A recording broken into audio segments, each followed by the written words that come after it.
A veces, las cosas más importantes en la historia de la humanidad no se ocultaban en templos ni en libros, sino literalmente bajo los pies, tan cerca que dejaban de notarse. Cuando en el norte de Europa se estudiaban antiguos cuerpos conservados en turberas durante milenios, la atención de los investigadores no solo se centró en el grado de conservación, sino también en detalles que normalmente pasan desapercibidos. Al analizar el contenido de los estómagos, se descubrió que no eran restos de comida aleatorios, ni un conjunto caótico de lo que se había podido encontrar en la naturaleza. Entre cereales, semillas y plantas que, según se supone, fueron recolectadas de manera consciente, aparecía una y otra vez el mismo elemento. No parecía una coincidencia. En los debates científicos se señalaba con cautela que tal repetición suele indicar conocimiento más que azar, especialmente cuando se trata de personas que vivían en condiciones donde un error en la alimentación podía costar la vida. Si este fuera el único lugar donde aparecía esta planta, podría atribuirse todo a una particularidad local. Pero el panorama se amplía considerablemente al observar otras regiones. En las zonas montañosas del Himalaya, todavía se pueden encontrar referencias a platos invernales que utilizan hojas de color verde oscuro, con una característica capa blanquecina. Y estos platos no se presentan como algo inusual. Forman parte de la cocina cotidiana, como algo que siempre ha estado ahí. En el norte de la India, estas plantas se añaden a panes planos, se guisan con especias, se emplean en platos densos, y este conocimiento no necesita pruebas porque se transmite como norma. En Turquía, observaciones etnográficas registraron que plantas similares se recolectaban durante generaciones y formaban parte de la dieta no por necesidad extrema, sino porque se consideraban apropiadas y beneficiosas. En México existe toda una tradición de consumo de plantas silvestres, conocidas como quelites, y entre ellas también se encuentran representantes del mismo grupo, utilizados en la cocina al mismo nivel que las verduras habituales. Cuando estos ejemplos comienzan a unirse, surge la sensación de que no se trata de un fenómeno aleatorio, sino de una elección recurrente, realizada por diferentes culturas de manera independiente. En el ámbito científico, a veces se dice que tales coincidencias pueden indicar una formación independiente del conocimiento, cuando distintas sociedades, sin contacto directo, llegan a soluciones similares basadas en la observación y la experiencia. Y si es así, esta planta no era simplemente comestible, sino que probablemente poseía cualidades que la hacían destacable y valiosa. Y aquí aparece la principal discontinuidad que resulta difícil ignorar. Si la planta se ha utilizado durante milenios, si aparece en las tradiciones de distintos pueblos, si se documenta en hallazgos arqueológicos, ¿por qué hoy casi no se habla de ella? ¿Por qué no se ha convertido en parte de la cultura alimentaria moderna? ¿Por qué no figura en las listas de verduras populares a pesar de su historia? Una de las explicaciones que a veces se menciona en fuentes científicas y agrarias está relacionada con el hecho de que esta planta no tiene un nombre único y estable. En distintos países se la denomina de maneras diferentes, y esos nombres no están conectados entre sí. Como resultado, se produce un efecto por el cual una misma planta se percibe como muchas distintas. No forma una imagen unificada, no se fija en las recetas, no entra en el conocimiento sistemático. Puede parecer un detalle menor, pero en la práctica son precisamente estas cosas las que determinan qué permanece en la cultura y qué desaparece del campo de atención. Para comparar, se puede recordar cómo en cierto momento se hizo evidente que el cilantro y el coriandro son partes de una misma planta. Esa comprensión ayudó a consolidarlo en la cultura culinaria. En el caso de esta planta, ocurrió lo contrario. La multiplicidad de nombres impidió la formación de una representación unificada, y poco a poco quedó en la periferia, a pesar de no haber desaparecido en absoluto. Pero no se trata solo de los nombres. En algunos estudios dedicados a plantas silvestres comestibles, se ha mencionado que los representantes del género Chenopodium pueden mostrar altos niveles de vitaminas y minerales. Al mismo tiempo, Los investigadores suelen subrayar que estos datos dependen de muchos factores: el suelo, el clima, las condiciones de crecimiento, y no pueden considerarse universales. Sin embargo, el simple hecho de que tales valores se hayan registrado ya invita a reflexionar, porque no coincide con la forma en que estas plantas se perciben hoy en día. La comparación se vuelve especialmente interesante con plantas que en los últimos años han adquirido el estatus de superalimentos. Por ejemplo, la quinoa, ampliamente conocida y promovida, pertenece al mismo género botánico. Y en una serie de observaciones comparativas se ha señalado con cautela que los parientes silvestres de este género pueden tener perfiles comparables o incluso más ricos en ciertos nutrientes. Esto no implica una superioridad directa, pero crea un contraste difícil de ignorar. Un representante del género se convierte en símbolo de alimentación saludable, mientras que otro permanece en la categoría de maleza. A esto se añade otro factor: el comportamiento de la propia planta. No requiere cuidados, no necesita técnicas agrícolas complejas y puede crecer en condiciones en las que muchas plantas cultivadas no sobreviven. Puede encontrarse en grietas del asfalto, en terrenos abandonados, en suelos agotados. Las observaciones muestran que estas plantas son capaces de adaptarse a una amplia gama de condiciones y mantener su vitalidad donde otras especies desaparecen. Y precisamente esta propiedad, que podría considerarse una ventaja, a menudo es la razón por la que se perciben como indeseables. Si se reúnen todos estos elementos, datos arqueológicos, tradiciones independientes en distintas culturas, observaciones científicas y características de crecimiento, surge la sensación de que estamos ante una planta que ha quedado fuera del sistema habitual de valoración. No se volvió rara, no desapareció ni perdió sus propiedades, pero se volvió prácticamente invisible en el campo informativo moderno. Y en cierto momento se vuelve evidente que no se trata solo de la planta en sí, sino de cómo la percibimos, porque, posiblemente, ya has pasado junto a ella muchas veces, sin prestarle atención o pensando que debía ser eliminada, simplemente porque así se acostumbra. Aunque en realidad esta planta se llama Chenopodium album, y su historia apenas comienza cuando realmente la observas por primera vez. Ahora pasemos a mirar no la historia ni las tradiciones, sino los números en frío, que normalmente quedan fuera del foco porque suenan demasiado incómodos. Cuando se analiza la composición de las hojas de Chenopodium album, en varios estudios se registran valores difíciles de ignorar, incluso considerando todas las correcciones por suelo, clima y condiciones de crecimiento.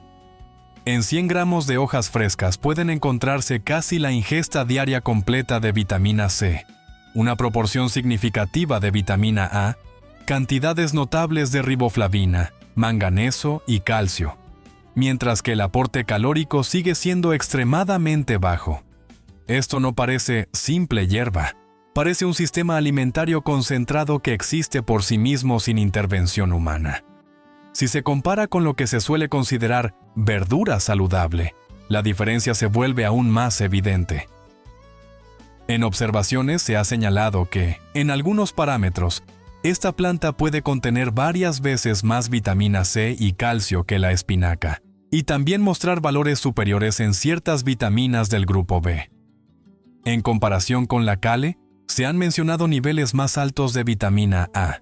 Es importante entender que no se trata de afirmaciones de marketing, sino de datos registrados en análisis de laboratorio, aunque con las advertencias habituales sobre su variabilidad. Pero el énfasis más fuerte casi siempre se desplaza hacia el magnesio. Y no es casualidad. En varios estudios comparativos donde se analizaron especies silvestres comestibles frente a vegetales comerciales, se ha señalado que Chenopodium album puede contener varias veces más magnesio, en algunos casos llegando a diferencias de múltiplos respecto a cultivos de hoja habituales.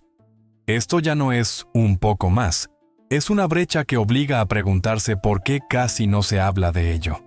Y aquí no importa solo la cantidad, sino lo que ocurre después en el organismo. Muchas verduras de hoja verde, incluida la espinaca, contienen cantidades significativas de oxalatos, compuestos que se unen a minerales y pueden reducir su absorción. En relación con representantes del género Chenopodium, en varios trabajos se ha sugerido una menor influencia de estos compuestos, lo que potencialmente podría implicar una mayor biodisponibilidad. No es una afirmación absoluta, sino una tendencia observada por algunos investigadores, que añade otra capa al panorama general. No solo importa cuánto se consume, sino cuánto llega realmente a las células. Ahora, añade a esto el contexto en el que vive el ser humano moderno. El magnesio es un elemento implicado en cientos de procesos del organismo, desde la función muscular hasta el sistema nervioso y el metabolismo energético. Al mismo tiempo, en diversas fuentes se menciona con frecuencia que una parte importante de la población no alcanza los niveles adecuados en su dieta diaria. Esto crea demanda. La demanda crea mercado.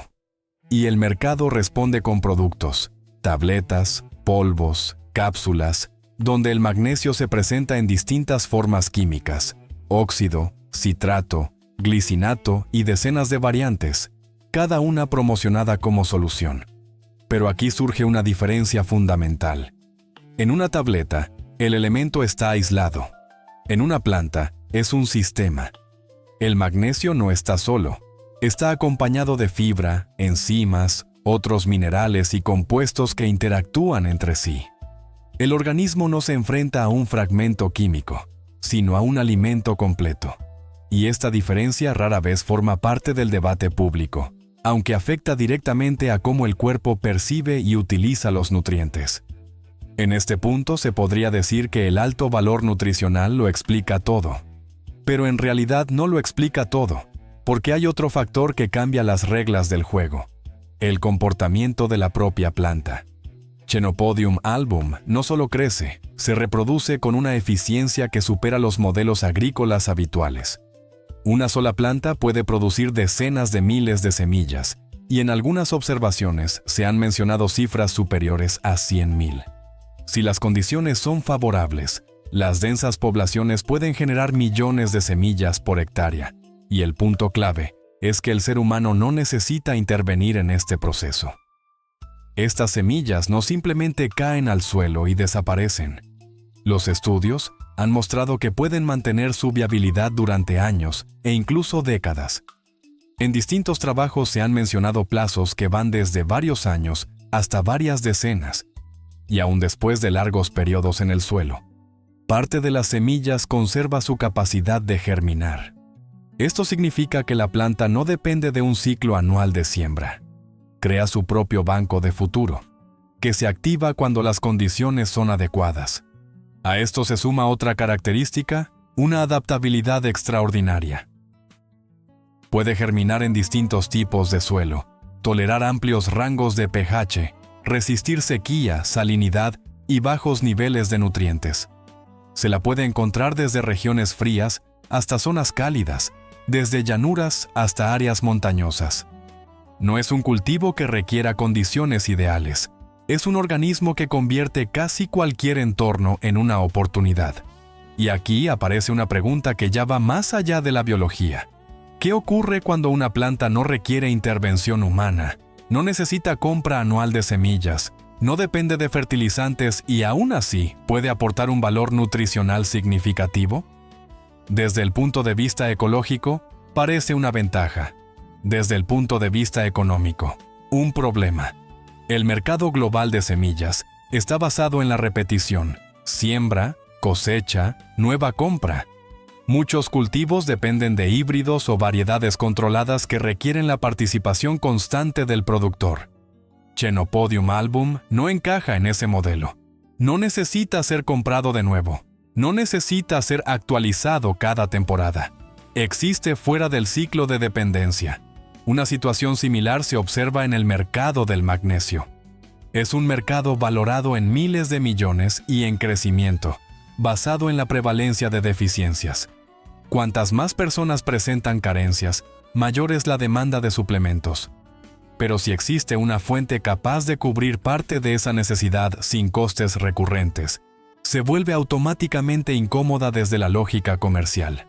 Y aquí no es necesario recurrir a teorías complejas o conspirativas. El mecanismo es más simple. La investigación tiende a financiarse donde existe potencial de retorno. Los productos se promueven donde pueden estandarizarse y venderse. Lo que no encaja en ese sistema queda en la periferia, incluso si tiene valor. Por eso, en la literatura científica esta planta suele describirse no como inútil, sino como infrautilizada. Esta distinción es importante. Significa que el potencial existe, pero no se ha integrado en el sistema principal. Al mismo tiempo, en la agricultura a menudo se la considera un problema porque puede competir con cultivos uniformes y reducir su rendimiento. En el marco de los monocultivos, esto la convierte en indeseable.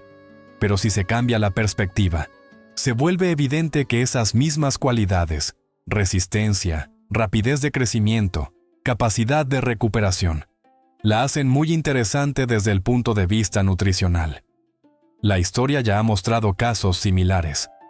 Plantas consideradas útiles en un periodo pueden ser clasificadas como indeseables en otro cuando cambian las prioridades económicas. En algún momento resulta más rentable combatirlas que aprovechar sus propiedades. Y Chenopodium album terminó precisamente en ese punto. Pero la planta en sí no ha cambiado. Sigue haciendo lo mismo que hacía hace miles de años: crecer, reproducirse y sobrevivir. Permanece en el suelo, en bancos de semillas, en terrenos no cultivados, en bordes de carreteras y en lugares donde el ser humano ha dejado de prestar atención. No ha desaparecido. Simplemente ha quedado fuera del campo de visión. Y aquí comienza el cambio más importante de percepción.